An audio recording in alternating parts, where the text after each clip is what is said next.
একটা ঘটনা বলি যে সেখানে ইফতারে একটা লিস্ট করতে হয়, রুমের পাহারারা একটি লিস্ট করে কারা কারা এইখানে রোজা আছেন, রোজা রাখবেন, তাদের জন্য একটা ইফতারি এবং ইফতারি আইটেমের সাথে একটা ডিম বরাদ্দ হবে। ওখানে অনেক বন্দিনী আছেন যারা 16 বছর, 17 বছর, 20 বছর, 22 বছর ধরে আছেন, তাহলে একমাত্র রমজান মাস ছাড়া কখনোই ডিম চোখেও দেখেন না। কোথায় পাবেন? কখনো দেখেন না। তো অনেকে রোজা না রেখেও, বিভিন্ন অসুস্থতার কারণে রোজা না রেখেও বলেন আমি রোজা আছি শুধুমাত্র একটা ডিম পাওয়ার জন্য। একটা ডিম হাতে, মানে তাদের হাতের তালুর মধ্যে একটা ডিম, সেটা তারা খাবে, এটি একটা স্বপ্ন। পুরো রমজান মাস অপেক্ষা করে থাকে।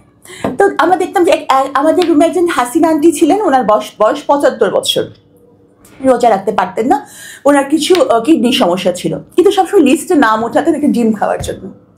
তো একদিন ধরা পড়ে গেল রুমের যে উনি রোজা নাই। তখন কি হবে? কারণ উনি বললো না না, আমার রোজাটা মাত্রই ভেঙে গেছে, আমার পিরিয়ড হয়েছে।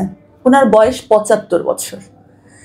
তাহলে ব্যাপারটা বোঝেন যে একটা 75 বছরের নারী একটা পিরিয়ডের দোহাই দিচ্ছে, রোজার দোহাই দিচ্ছে কেন? শুধুমাত্র ডিম খাওয়ার জন্য।